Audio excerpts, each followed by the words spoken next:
Pemirsa, Kakor Lantas Polri mengaku banyak pengguna jalan yang beralih melalui jalur tikus untuk menghindari penyekatan PPKM darurat. Kakor Lantas Polri, Irjen Polisi Istiono kemarin meninjau salah satu titik penyekatan PPKM darurat di kawasan Lenteng Agung, Jakarta Selatan. Istiono menyatakan meski jumlah pengguna jalan menurun seiring pemberlakuan PPKM darurat, namun banyak pengguna jalan yang berupaya menghindari penyekatan melalui jalur tikus. Bagi pengendara yang nekat, petugas akan memberikan sanksi sesuai dengan peraturan daerah yang berlaku. Jadi kalau yang bandel-bandel tetap kita hentikan dengan tindak.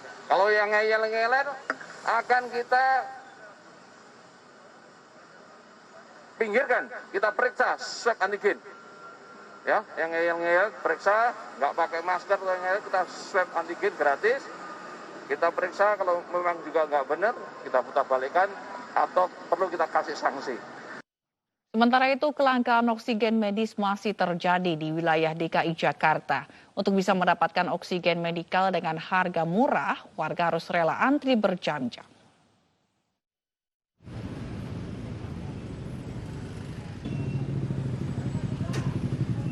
Antrean panjang ini terjadi di Jalan Minangkabau, Manggarai, Jakarta Selatan, di tempat pengisian ulang oksigen.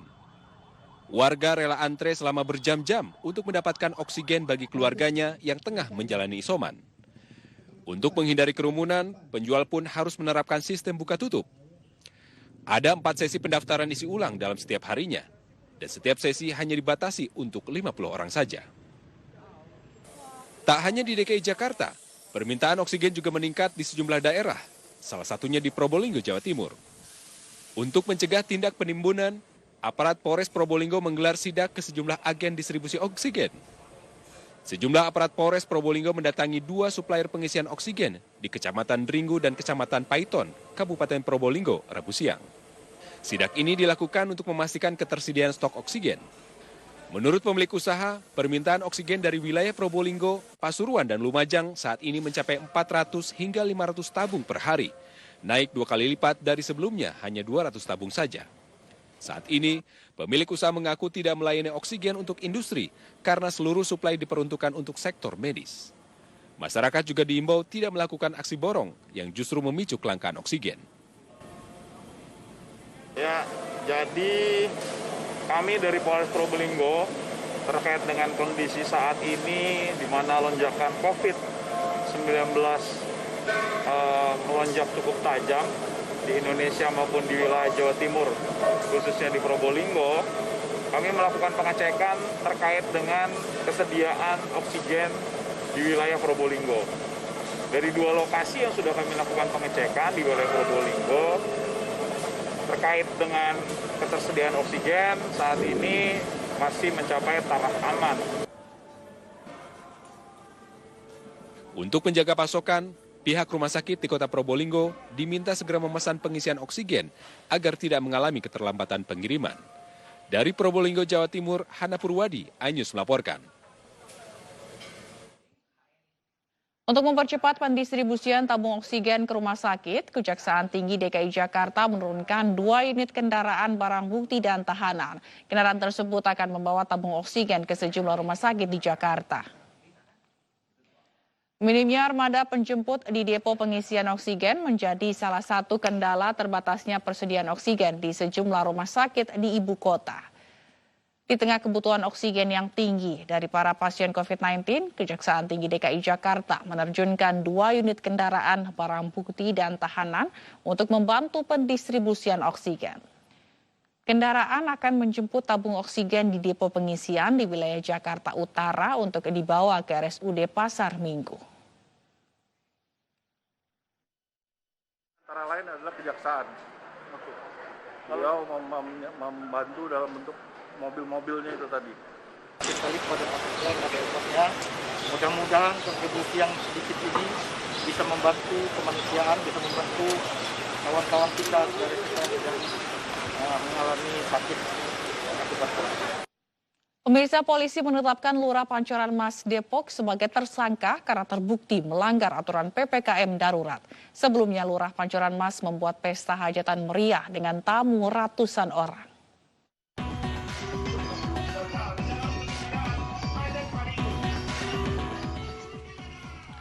Kepolisian Resor Metro Depok menetapkan Suganda Lurah Pancoran Mas sebagai tersangka pelanggaran PPKM darurat dan protokol kesehatan.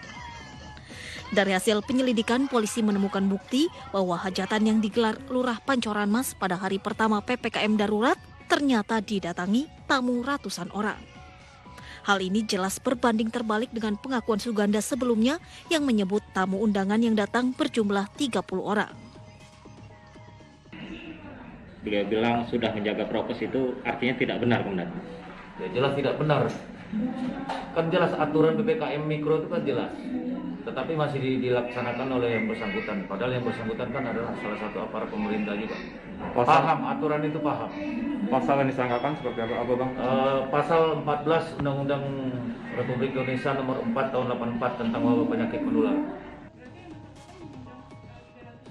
Suganda dijerat pasal 14 Undang-Undang nomor 4 tahun 1984 tentang wabah penyakit menular dengan ancaman 1 tahun penjara.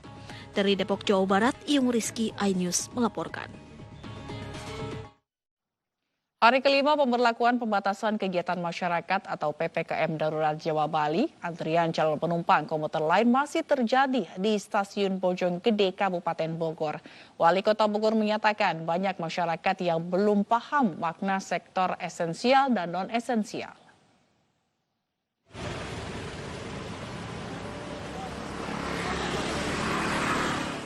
Antrean calon penumpang KRL masih terjadi Rabu kemarin di depan stasiun Bojonggede hingga jalan. Calon penumpang KRL harus menjalani pemeriksaan saat akan masuk stasiun dan membawa surat hasil rapid antigen atau sudah divaksin. Meski para penumpang memiliki rasa khawatir akan tertular virus COVID-19 di dalam gerbong, namun mereka mengaku terpaksa bepergian untuk bekerja dan mencari nafkah di Jakarta. Sementara itu, Wali Kota Bogor Bima Arya menyatakan meski sudah mengalami penurunan, namun pengurangan mobilitas warga belum mencapai 50%. Bima menyatakan masih banyak warga yang belum memahami antara profesi esensial dan non-esensial. Sebetulnya saya lihat mobilitas warga sudah jauh berkurang.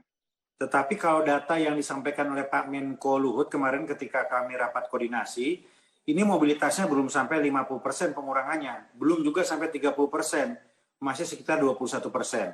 Kalau kami cek di lapangan, ini penyebabnya karena tidak semua paham mana yang esensial dan mana yang non-esensial. Untuk selanjutnya kemarin disosialisasikan kepada warga.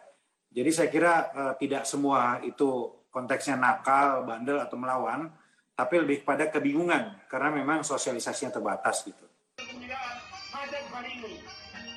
Sementara itu, Kementerian Dalam Negeri meminta semua kepala daerah dan jajarannya hingga ke bawah patuh pada aturan PPKM darurat. Jangan jajaran pemerintah daerah justru melakukan pelanggaran.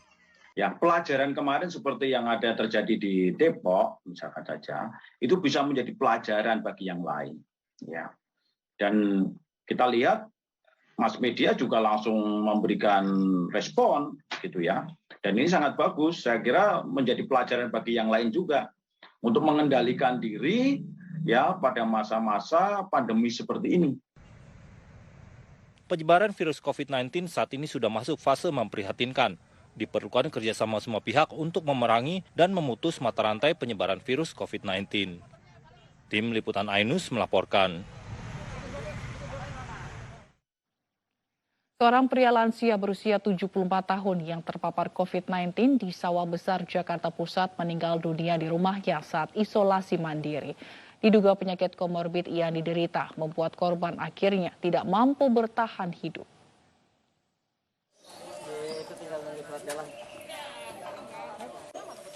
Tim relawan pemulasaraan Kelurahan Kartini Rabu siang langsung diterjunkan ke lokasi, menyusul tewasnya seorang lansia di Jalan Kartini 8, RT 04 RW 12 Sawah Besar Jakarta Pusat.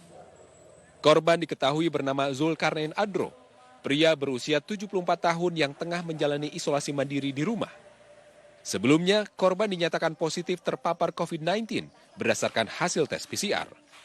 Meski mengalami gejala sedang, namun karena tidak mendapat ruang perawatan di rumah sakit, korban akhirnya hanya menjalani isolasi mandiri di rumah. Naas, 5 hari bertahan di rumah, korban akhirnya meninggal dunia.